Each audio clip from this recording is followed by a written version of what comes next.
नमस्कार दोस्तों, आप सभी का स्वागत है हमारे चैनल में जिसका नाम है मैकेनिक ट्रैक्टर।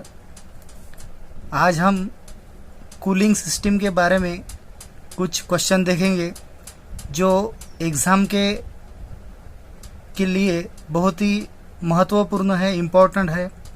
तो आइए देखते हैं कूलिंग सिस्टम के बारे में कुछ क्वेश्चन है। तो आइए शुरुआत करते हैं।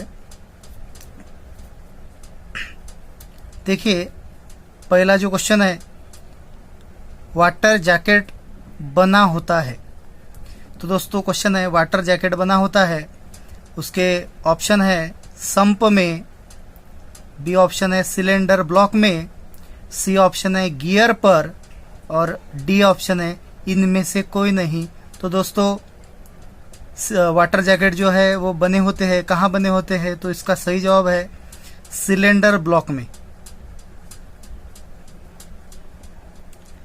क्वेश्चन नंबर 2, इंजन की लिक्विड कूलिंग सिस्टम में पंखे का मुख्य उद्देश्य होता है।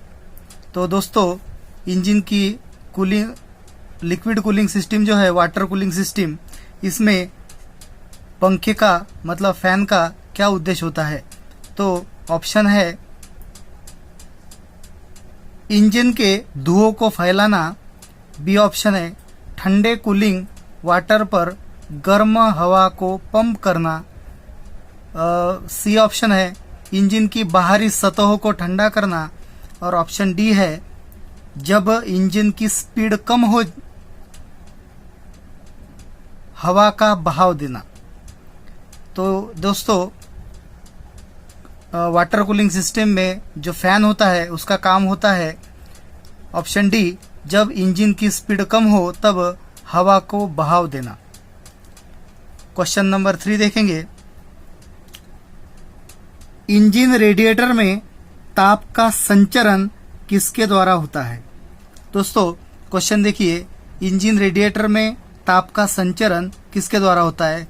यानी जो इंजन की जो टेम्परेचर है वो किसके द्वारा, किसके सहायता से उसको कम किया जाता है या ट्रांसफर किया जाता है? तो इसके ऑप्शन है संवहन, बी ऑप्शन है संचारण, सी ऑप्शन है विकिरण और डी ऑप्शन है ये सभी।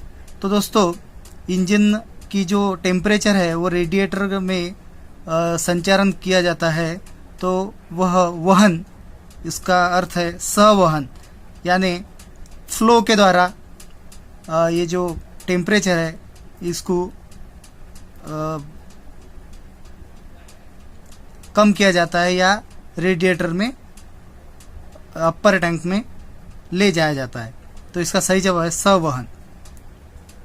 क्वेश्चन नंबर 4, रेडिएटर कोर बना होता है। तो ऑप्शन है प्लास्टिक से, ऑप्शन बी स्टील से, ऑप्शन सी कैडमियम जिंक और ऑप्शन डी है कास्ट आयरन। तो देखो दोस्तों, रेडिएटर में जो अपर टैंक और लोअर टैंक के बीच जो केबल्स होते हैं, ट्यूब्स होते हैं, जो वर्टिकल होते हैं, उनको रेडिएटर कोर कहा जाता है और उसका जो मटेरियल है वो है कैडमियम जिंक, यानी C option cadmium zinc. Question number 5, thermostat का उद्देश्य है। तो दोस्तों थर्मोस्टेट वाल्व जो इंजन में लगा रहता है, जो इंजन के आउटलेट में लगा रहता है, उसका उद्देश्य क्या है? तो ऑप्शन है इंजन को ठंडा रखना, ऑप्शन बी इंजन को गर्म रखना, ऑप्शन सी इंजन को थोड़ा गर्म रखना और ऑप्शन डी है इंजन को निश्चित तापमान पर रखना।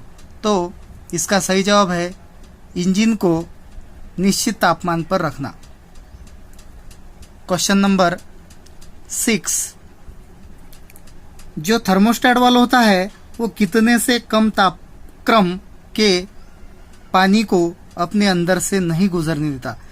इसका अर्थ है दोस्तों, जो थर्मोस्टेट वाल्व रहता है वो टेम्परेचर कितना होने के बाद पानी को उस थर्मोस्टेट वाल्व ओपन होके उसमें से गुजरता है और कितना टेम्परेचर है जो वो थर्मोस्टेट वाल को पानी से गुजरने नहीं देता। तो देखिए ऑप्शन है 50 degree Celsius, option B 76 degree Celsius, option C 60 degree Celsius और ऑप्शन डी है 90 डिग्री सेल्सियस। तो देखो दोस्तों, जब थर्मोस्टेट वाल की आपने पढ़ाई की होगी या स्टडी किया होगा तो उसमें लिखा रहता है या उसमें दिया रहता है कि मिनिमम 80 डिग्री सेल्सियस के ऊपर जब तापमान जाता है तो थर्मोस्टेट वाल ओपन होता है। तो मिनिमम जो 80 डिग्री सेल्सियस है, तो यहाँ पे 80 डिग्री सेल्सियस के नज़दीक जो है वो 77 डिग्री सेल्सियस यहाँ ऑप्शन में है, मतलब ये आंसर यही है 77 degree Celsius. Option number question number 7, water को किसका प्रयोग करके ठंडा रखा जाता है?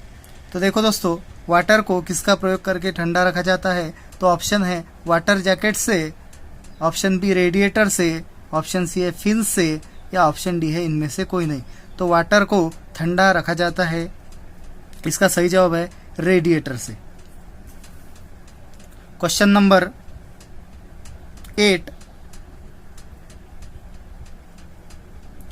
रेडिएटर कैप में एक बड़ा सा स्प्रिंग लोडेड वाल्व होता है, इसका कार्य क्या है? जो देखो दोस्तों, जो फिलर कैप पे लगी होती है या लगा होता है उसको कैप कहते हैं, रेडिएटर प्रेशर कैप कहते हैं। उसमें बड़ा सा एक स्प्रिंग लगा होता है, वह क्या कार्य करता है? तो इसके ऑप्शन है, जब कूलेंट उबलता है तो यह कूलेंट को बाहर निकलने से रोकता है। बी है, जब उस तापमान को कम करता है, यह उस तापमान को कम करता है जिस पर कूलेंट उबलता है। सी ऑप्शन है, यह सिस्टम को प्रेशराइज करता है जो कि कूलेंट के बॉइलिंग पॉइंट को बढ़ाता है।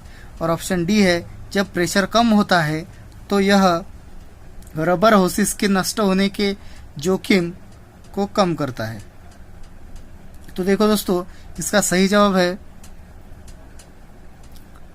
यह सिस्टम को प्रेशराइज करता है जो कि कूलेंट के बॉइलिंग पॉइंट को बढ़ाता है। क्वेश्चन नंबर 9, एयर फिन्स बने होने से सिलेंडर पर क्या प्रभाव पड़ता है? तो देखो दोस्तों, एयर फिन्स जो है वो 2 व्हीलर बाइक इनमें होते हैं, जो एयर कूलिंग सिस्टम है उनमें होते हैं। तो यहाँ ऑप्शन दिए है, हवा का क्षेत्रफल कम हो जाता है, ऑप्शन बी है हवा का क्षेत्रफल बढ़ जाता है, ऑप्शन सी है सिलेंडर तक हवा नहीं पहुँचती है और ऑप्शन डी है इनमें से कोई नहीं। तो इसका सही जवाब है दोस्तों, हवा का क्षेत्रफल बढ़ जाता है।